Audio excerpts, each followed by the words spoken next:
वो परमात्मा के चिंतन से ध्यान भंग हो गया। किसके? नंद के घर में जन्म लिए उस भगवान बाल कृष्ण के स्वरूप का चिंतन करके, श्रवण करके, और दौड़ते हुए भागकर चले आए। जैसे स्वभाव सुना कि कालकूट जहर पिलाने आई थी पूतना, उसको भी मां बना लिया महाराज। जो स्थान देवकी को दिया, जो स्थान यशोदा को दिया, वो स्थान माता पूतना को भी दिया, बराबर का स्थान। इतना सुना महाराज, दौड़ के आए और जब कहा गुरुजी के पास मिलेगा, ये श्रोता है, इसको श्रोता कहते हैं। ऐसे नहीं कि 4:30 बजे की कथा और महाराज जी खुद 6:30 बजे बैठे। कहा है भैया, क्या करें व्यास जी बैठ के? जब श्रोता खुद 6 बजे 8 बजे आई, अभी तक आप लोग आ ही रहे हैं। हाँ हाँ, अभी तक, मेरे भैया उधर देखिए, अभी तक लोग आ रहे हैं, जा रहे हैं। कम से कम 4:30 बजे का समय है, तो आप लोग समय से आ जाएं, तो आप लोग भी समय से छुट्टी पा जाएं, और हम भी इस कथा को विराम देकर के भगवान से क्षमा याचना कर लें। प्रभु, अग्रिम कथा आपकी इच्छा से कल समय से आरंभ हो। रोज यही एक ही बात बताई जाती है, राम कथा सुनबे को रसिया, बनिए तबे कल्याण है, नहीं तो पुनरपि जन्मम पुनरपि मरणम पुनरपि जननी जठरे शयनम। 84 का जो चक्कर है, इसी में गोल गोल घूमते रहना है। जन्म लिए, क्यों लिए पता नहीं, मर गए, क्यों मर गए पता नहीं, पुनरपि जननी, फिर मां के गर्भ में कोख में आना है, फिर नरक भोगना है, फिर जन्म लेना है, फिर पत्नी के साथ गृहस्थ जीवन बिताना है, फिर मर जाना है। इससे मुक्त होना है तो भगवान की कथा में मन लगाइए महाराज। अब फालतू इधर उधर के प्रपंच में नहीं पड़ना है। साधक तो यहां तक कहते हैं, जिस भजन में राम का नाम ना हो, उस भजन को गाना ना चाहिए। जिस भजन में राम का नाम ना हो, उस भजन को गाना ना चाहिए। जिस भजन में राम का नाम ना हो, उस भजन को गाना ना। जिस भजन में राम का नाम ना हो, उस भजन को गाना ना चाहिए। कैसे? चाहे बेटा कितना प्यारा हो, चाहे बेटा कितना प्यारा हो, चाहे बेटा कितना प्यारा हो, चाहे बेटा कितना प्यारा हो, उस सर पे चढ़ाना ना चाहिए। चाहे बेटी, चाहे बेटी कितनी प्यारी हो, उसे घर घर घुमाना ना चाहिए। भजन को राम का नाम ना हो, उस भजन को गाना ना चाहिए।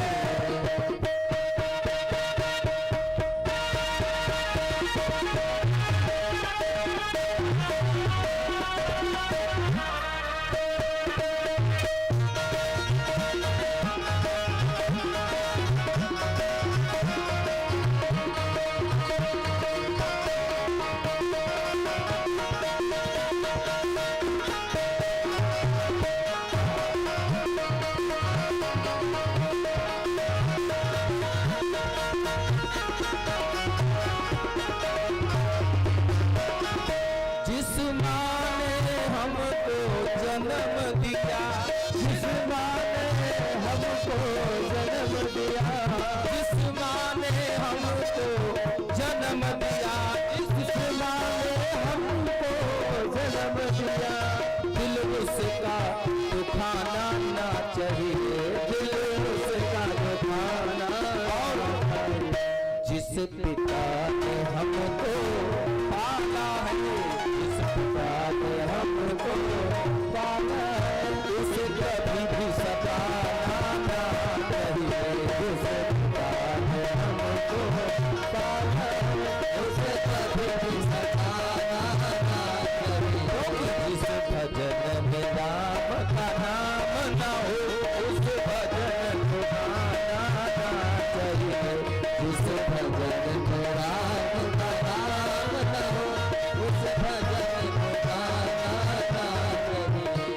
भगवान राम के भजन के बिना, जिस भजन में राम का नाम ना हो, भजन नहीं गाना है तो क्या करें?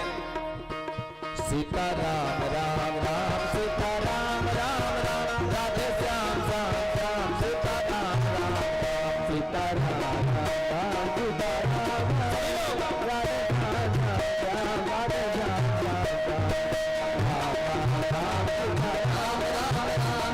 श्याम श्याम राम राम राम सीता राम राम राम, राधे श्याम श्याम राम राधे श्याम श्याम सीता राम राम राम सीता राम राम राम, राधे श्याम श्याम राम राधे श्याम श्याम सीता राम राम राम सीता राम राम राम, राधे श्याम राम राम राधे श्याम श्याम राम राम राम सीता राम राम राम, राधे श्याम श्याम जय जय राधा रमन प्यारे राधा रमन, जय राधा रमन प्यारे राधा रमन, जय राधा रमन प्यारे राधा रमन, जय राधा रमन प्यारे राधा रमन, हो प्यारे राधा रमन प्यारे राधा रमन, हो प्यारे राधा रमन प्यारे राधा रमन, हो प्यारे राधा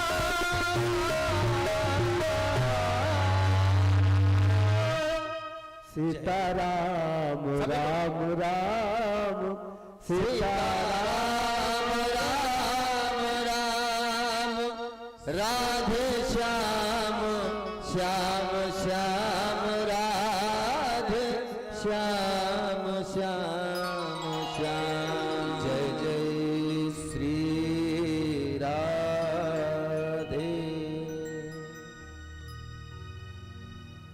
यहाँ वहां के प्रपंच करने से बढ़िया कि राम राम करिए। हाँ,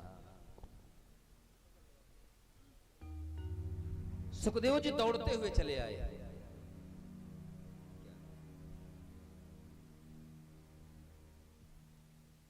सूत जी कहते हैं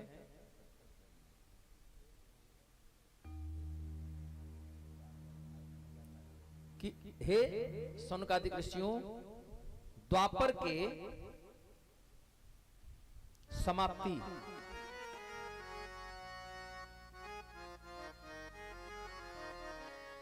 त्रेता युग की समाप्ति है, द्वापरे समनु प्राप्ति, अर्थात द्वापर का आरंभ होने वाला है और त्रेता युग का विश्राम होने वाला है, त्रेता का समापन होने वाला है।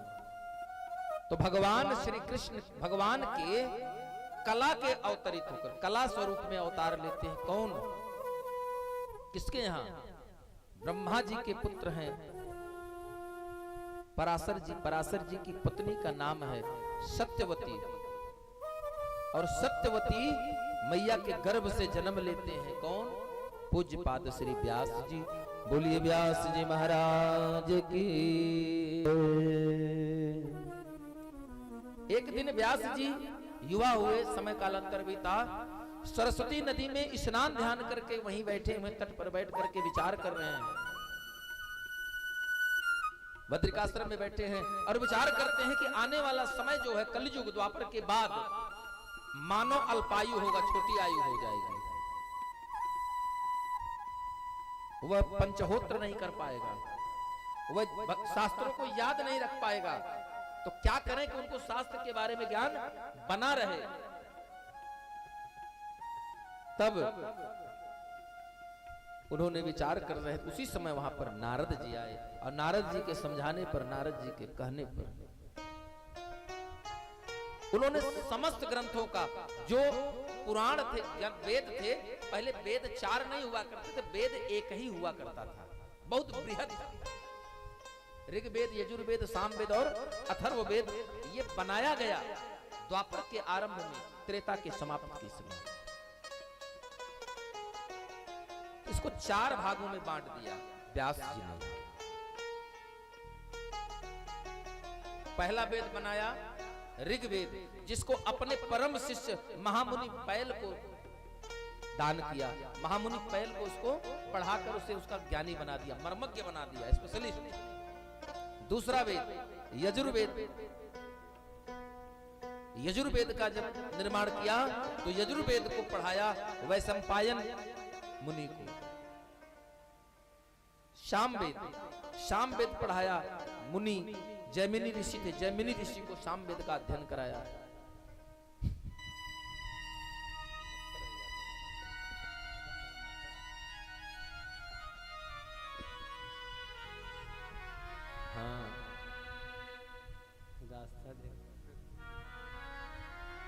और अथर्ववेद का अध्ययन कराया। बहुत क्रोधी स्वभाव के ऋषि हैं जिनका नाम है महामुनि सुमंत। सुमंत जी को इसका अध्ययन कराया और सूत जी कहते हैं कि मेरे पिता, सूत जी के पिता कौन है? रोमहर्षण जी हैं। ये कथा आगे आएगी, आपको सुनाएंगे। रोमहर्षण जी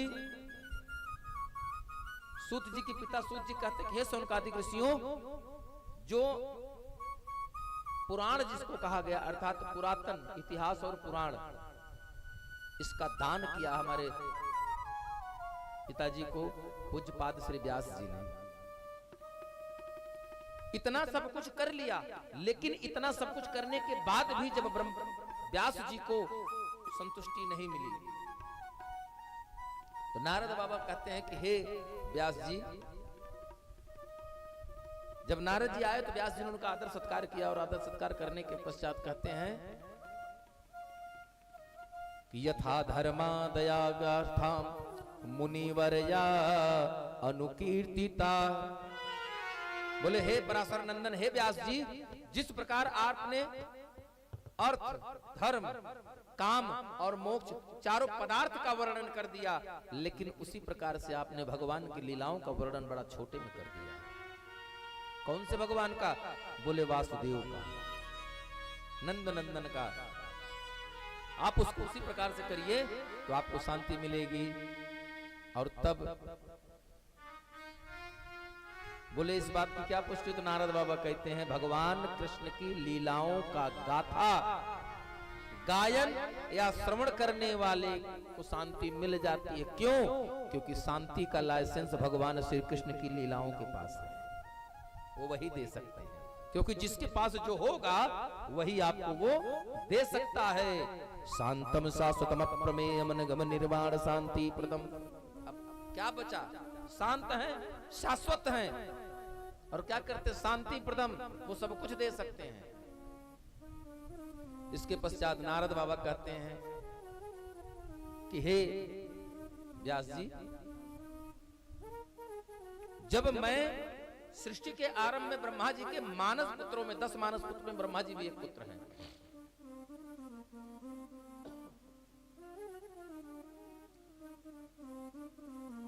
तो कहते मैं इसके पहले का जो मेरा जन्म था, उस जन्म में मेरा जन्म हुआ था एक ब्राह्मण की घर में दास का काम करने वाली, माने सेवा करने वाली कि गर्भ से मेरा जन्म हुआ। और वहां जन्म लेने के पश्चात जब तक मैं बालक रहा तब तक मेरी माँ ने मेरे सेवा भाव किया, देख रेख किया। उसी बीच मैं मेरे गांव में कुछ संत आगे चातुर्मास करने।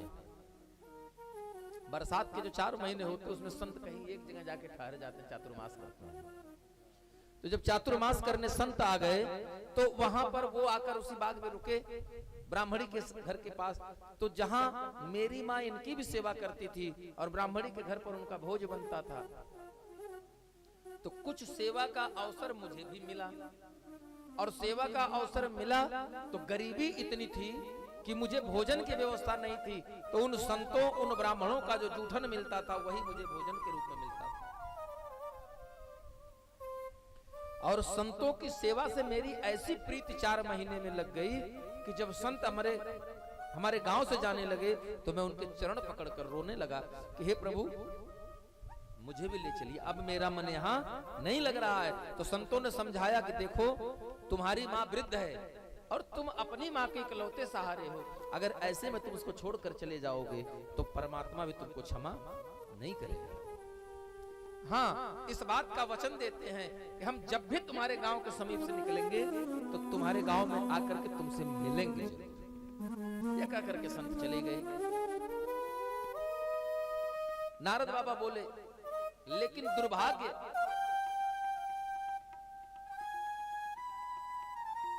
कहते हैं कि हे व्यास जी, ये नहीं वाहम भगवतो वासुदेवस्व वेधसः। मैं भगवान वासुदेव की कृपा से ही आज ज्ञानी माना जाता हूँ। आज मैं सर्वत्र यत्र तत्र सर्वत्र सशरीर ग्रहण कर सकता हूं। तो व्यास जी ने कहा कि आज न कर सकते हैं, लेकिन उस दासी के पुत्र के रूप में आपकी माँ तो जब शरीर छोड़ दी तो आपका बाकी जीवन कैसे व्यतीत हुआ? बोले एक दिन। आपकी माँ का कैसे हुआ? बोले एक दिन एकदा निर्गताम गेहा दुहंती। एक दिन सायंकाल मेरे गाय पर घर पर एक गौ मैया रहती है। मेरी माँ रात्रि के बेला में गाय का दूध निकालने के लिए जा रही, गौ दोहन करने जा रही थी। रास्ते में अंधेरा होने के कारण मैया देख नहीं पाती हैं और किसी जहरीले सर्प ने काट लिया और मेरी माँ का स्वर्गवास हो गया। मैं अपनी माँ का गांव वालों की मदद से ये इन प्रकार संस्कार करने के पश्चात अपने गांव से उत्तर दिशा में स्थित जंगल की तरफ चल पड़ा और भगवान का ध्यान करने लगा।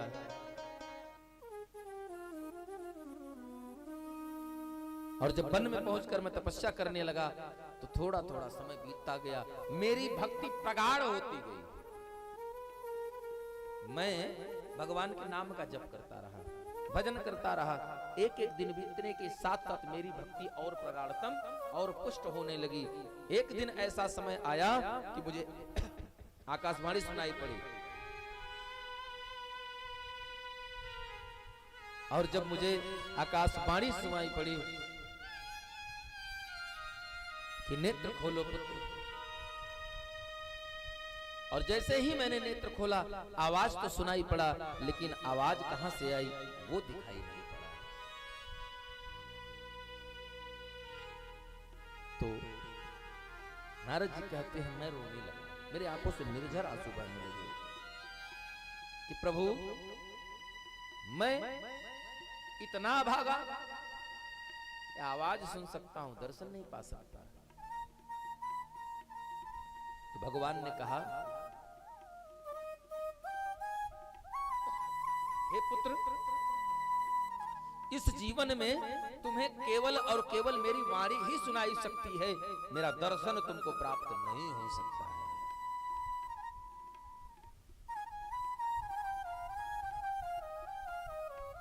नारद बाबा बोले प्रभु फिर दर्शन कब होगा? बोले इस जीवन काल में तुम भजन करते रहो, और जिस दिन तुम्हारा भजन पूर्ण हो जाएगा उस दिन जब तुम शरीर छोड़ करके दूसरा जन्म लोगे तब तुम्हें उस जन्म में मेरा दर्शन प्राप्त होगा। नारद बाबा रो रहे हैं, कहते हैं प्रभु ये जीवन आप ही के नाम से शुरू होकर के और आप ही के नाम पर समाप्त हो जाएगा। कहते हैं कि कुछ समय पश्चात कालांतर में मेरी मृत्यु हुई और मैं 10 मानस पुत्रों में होकर के जन्म लिया।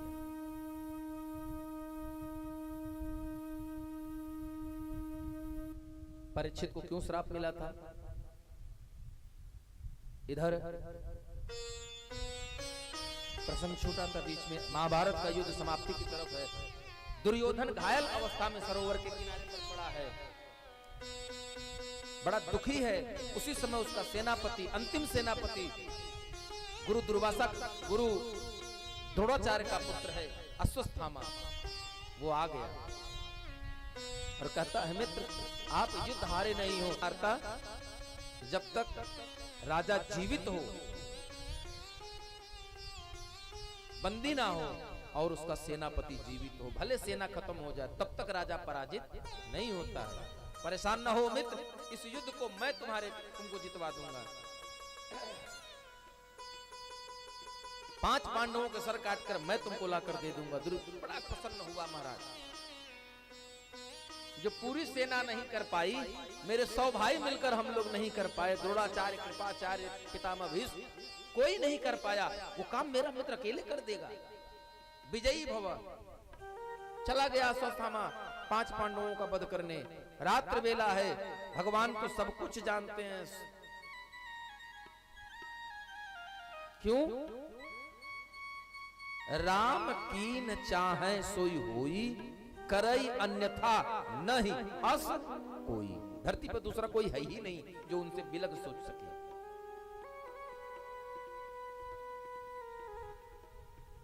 भगवान पांचों पांडवों को लेकर भ्रमण करने चले गए।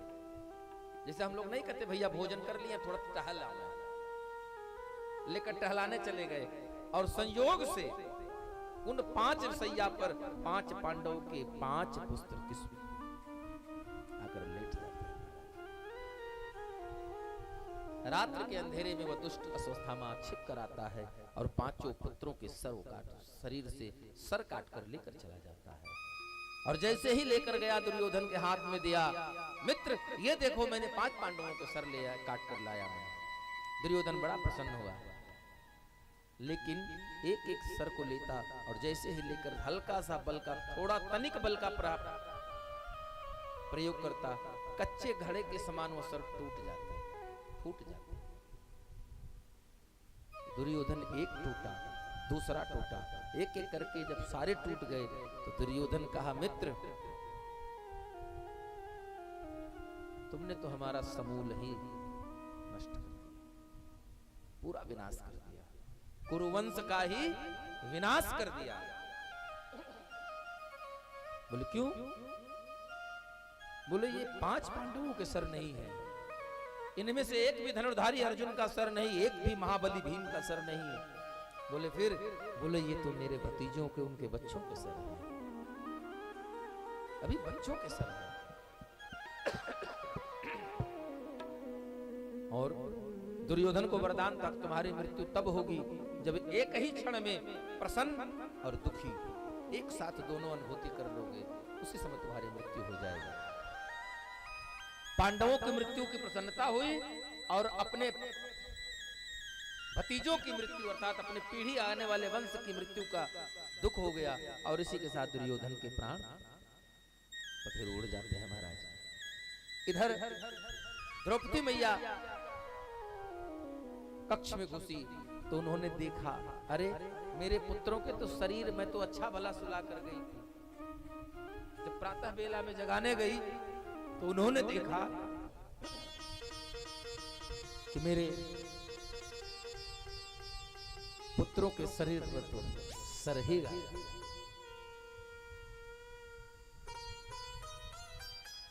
चित्कार करके विलाप कर उठी मैया, रोने लगी। और उसी समय भगवान श्री कृष्ण 5 को लेकर के महल में प्रविष्ट होते हैं।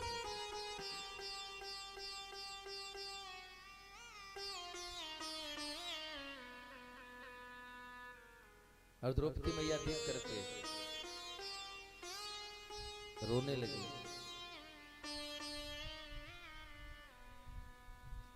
मेरा कोई ना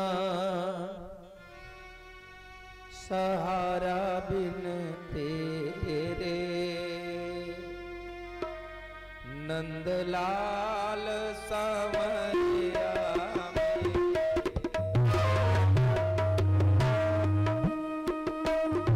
मेरा कोई ना सहारा बिन तेरे, नंदलाल सांवरिया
घनश्याम सबरिया में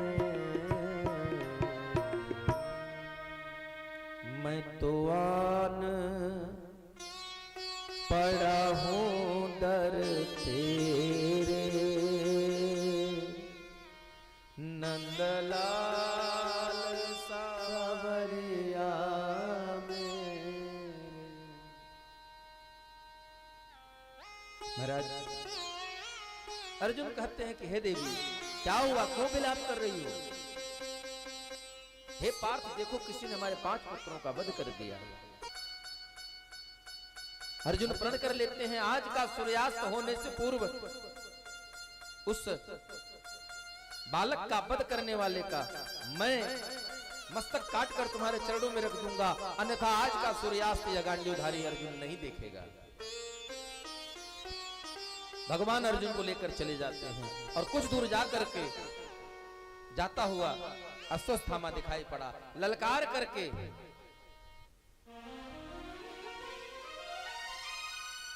उस पर प्रहार करते हैं और दोनों लोगों में युद्ध होता है। अंत में अश्वत्थामा ने ब्रह्मास्त्र का प्रयोग कर दिया, अर्जुन ने भी ब्रह्मास्त्र का प्रयोग किया। दोनों ब्रह्मास्त्र आपस में टकराए, उसके पूर्व ही पूज्य पाद श्री व्यास जी प्रकट हो गए और ब्रह्मास्त्रों को रोक करके मध्य में आ गए और मध्य में आकर के उन्होंने अर्जुन से कहा कि अपने ब्रह्मास्त्र को तुम वापस बुला लो। अश्वत्थामा से कहा, अश्वत्थामा कहता है कि क्षमा करें भगवान, मैं संधान कर सकता हूं लेकिन वापस बुला नहीं सकता। अर्जुन को कहा, भगवान कृष्ण के इशारे पर अर्जुन ने अपने ब्रह्मास्त्र को भी शांत कर अपने तरकस में रख लिया और अश्वत्थामा के भी ब्रह्मास्त्र को बुला करके शांत कर लिया, बंदी बनाकर लेकर चला आया हस्तिनापुर द्रौपदी के सामने। और जैसे द्रौपदी मैया के सन्मुख हुआ आया, धन्य है विशाल हृदय की पंच कन्याओं में एक है मैया द्रौपदी, धन्य है उस विशाल हृदय की उस ममतामयी ममत्व के लिए कोट से बारंबार प्रणाम है द्रौपदी मैया के चरणों में कि अपने 5 पुत्रों के वध करने वाले अश्वत्थामा को मैया ने देखा तो कहा, पार्थ छोड़ दो, मत मारो। अर्जुन ने कहा क्यों? बोले एक मां का हृदय उस दिन छलनी हो जाता है जब उसका पुत्र मर जाता है।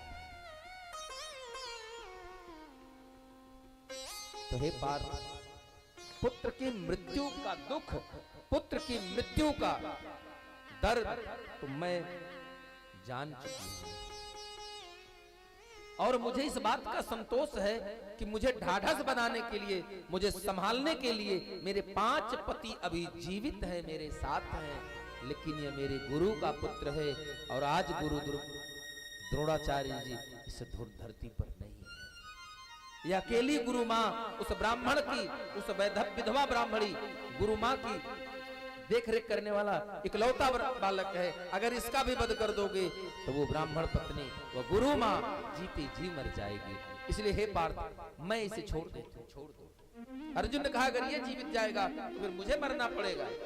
बात घूमकर कन्हैया पर आई तो कन्हैया ने कहा कि जो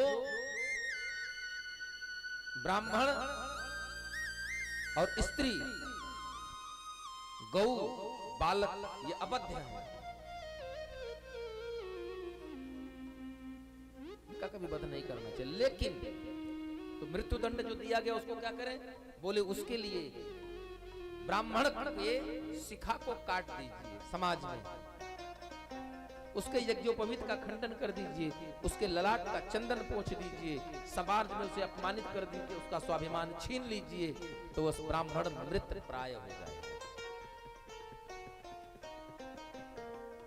अर्थात सबसे कठिन जाति अवमाना, समाज में निंदित व्यक्ति जो समाज में अपमानित हो जाए वो जीवित कहां बचा, वो तो सामाजिक रूप से मर चुका है। यही किया, अश्वत्थामा के माथे की मणि निकाल लिया, आधा सिर मुंड दिया, आधी मूंछ काट दी। और जब मणि निकालने लगा, अर्जुन निकालने लगे तो जोर से ठहास कर हंसता है, अरे करो करो, मैं तो अमर हूं, मेरी मृत्यु छोड़, तुम मुझे मार नहीं सकते हो। भगवान श्री कृष्ण को क्रोध आ गया।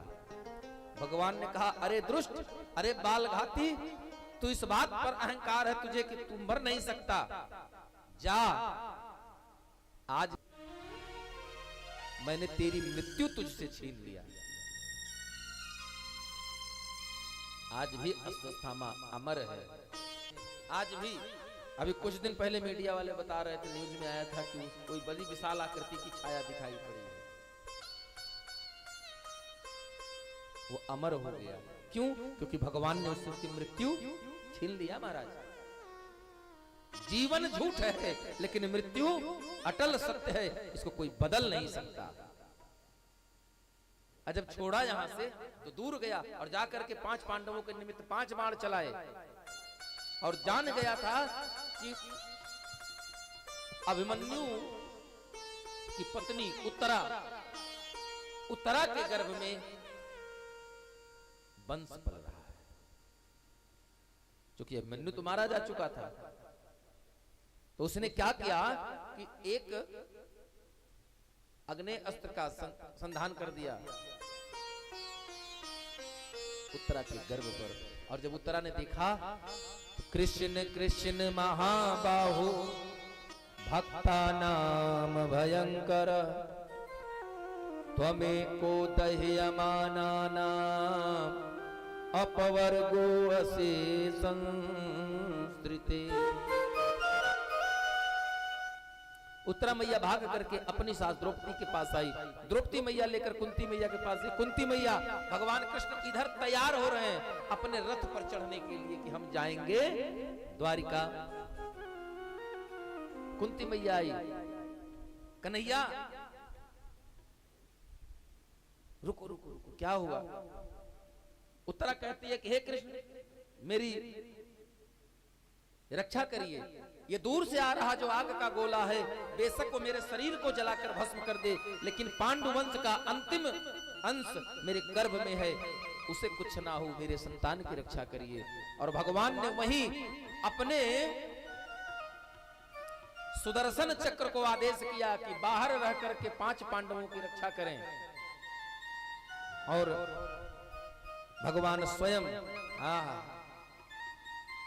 भगवान किसी भी अवतार में किसी के गर्भ में नहीं गए। पूर्ण अवतार जब भी लिया, जा दिन ते हरि गर्भ आए, भगवान माया स्वरूप में प्रकट हुए, लेकिन आज सशरीर भगवान बालक स्वरूप लेकर के मैया उत्तरा के गर्भ में प्रविष्ट हुए।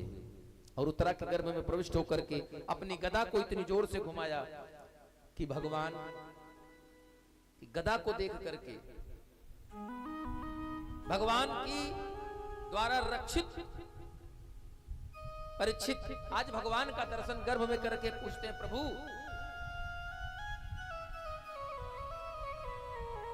मेरा जीवन धन्य हुआ। और वही परीक्षित जन्म लिए तो जिसका जीवन पर इच्छित, जो पर रक्षिता, जो जिसका जीवन दूसरे द्वारा रक्षित हो, जिसको जीवन दूसरे की इच्छा पर मिला हो, ऐसे का नाम परीक्षित पड़ा, वही उत्तरा के गर्भ से जन्म लेते हैं। और भगवान बाहर निकले, चलने के लिए कहा तो मैया कुंती ने भगवान श्री कृष्ण की स्तुति किया। स्तुति करने के पश्चात भगवान सबको साथ में लेकर, पांडव कुंती सबको लेकर के कुरुक्षेत्र के उस स्थान पर गए जहां पितामह भीष्म सरसैया पर घायल अवस्था में पड़े हैं। और वहां जाकर के पितामह भीष्म से कहा कि कुछ मांग लो। और पितामह भीष्म कहते आज मैं मांगूंगा नहीं प्रभु, क्या? आज मैं दूंगा। बोले क्या दोगे? बोले अपनी कामना रहित बुद्धि आपको दे। भगवान ने कहा जब मर रहे हो किसी काम की नहीं तो बुद्धि दे रहे हो। बोले इसलिए नहीं दे रहा हूं कि किसी काम की नहीं है, इसलिए दे रहा हूं कि आप ही ने तो कहा है कि जब कामना युक्त बुद्धि जाएगी तो भक्ति युक्त विवेक आएगा, तभी मेरा जीवन धन्य हो जाएगा। बोलिए राधे राधे। और परीक्षित सूत कहते हैं सोनकादिक ऋषियों, महाराज पितामह भीष्म भगवान के सामने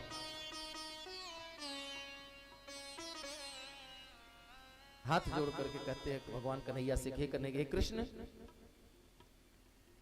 इतना सुंदर सो अवसर दोबारा नहीं मिलेगा, इसके आगे कुछ नहीं चाहिए, अब कछुनाथ न चाहिए मोरे। क्योंकि हर व्यक्ति चाहता है कि जब मेरा शरीर छूटे तो क्या हो, गंगा जी का तट हो और सांवरा निकट हो, जब प्राण तन से छूटे। और सुंदर भगवान की इच्छा से पितामह भीष्म की भास्कर उत्तरायण हो गए।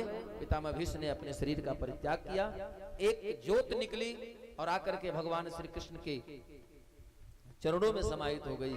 इसके पश्चात पितामह भीष्म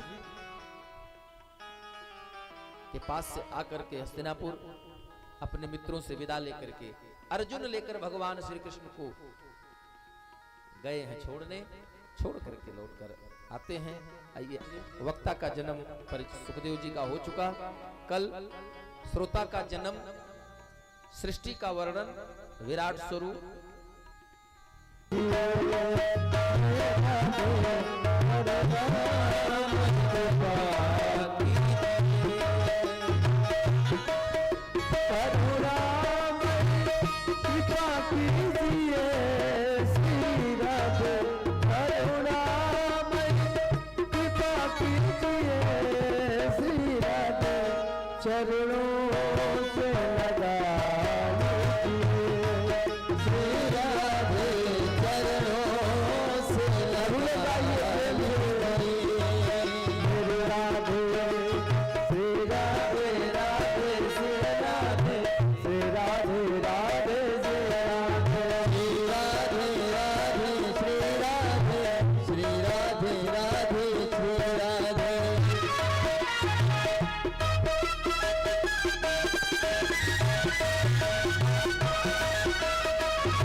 राधा रानी सरकार की जय, बोले भक्तवत्सल भगवान की जय, बोले भागवत महापुराण की जय, बोले तुलसी व्यास महाराज की जय, बोले सारंग धाम की जय। सभी लोग यथा स्थान खड़े हो जाइए, सभी लोग जितने भक्त हैं सभी लोग यथा स्थान खड़े होंगे और आगे बढ़कर बारी बारी से आरती करेंगे। हरि ओम।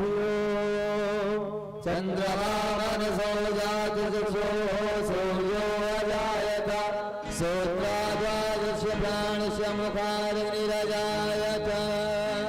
श्री बाके बिहारी तेरी आरती गाओ, बाके बिहारी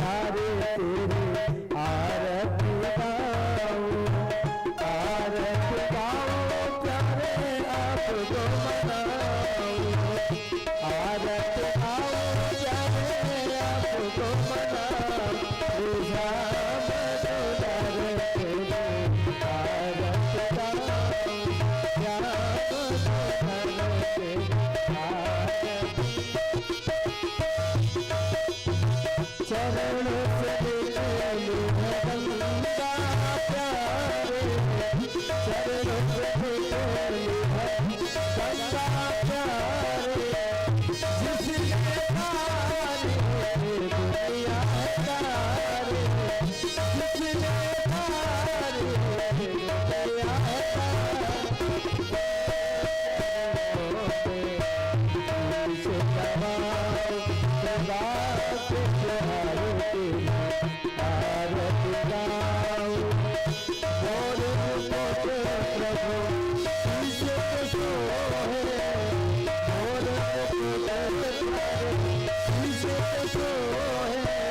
लक्ष्मी नारायण भगवान की जय, बोले भक्तवत्सल भगवान की जय, बोले बाके बिहारी लाल की जय, बोले मुरलीधर भगवान की जय, बोले वृंदावन बिहारी लाल की जय, बोले यमुना मैया की जय, सभी लोग जोरदार जयकारा लगाइए। बोले अयोध्या धाम की, बोले सरजू मैया की, बोले श्री हनुमान गढ़ी सरकार की, बोले राजा रामचंद्र भगवान की, बोले श्री राम लला सरकार की, काशी विश्वनाथ की, गंगा मैया की जय।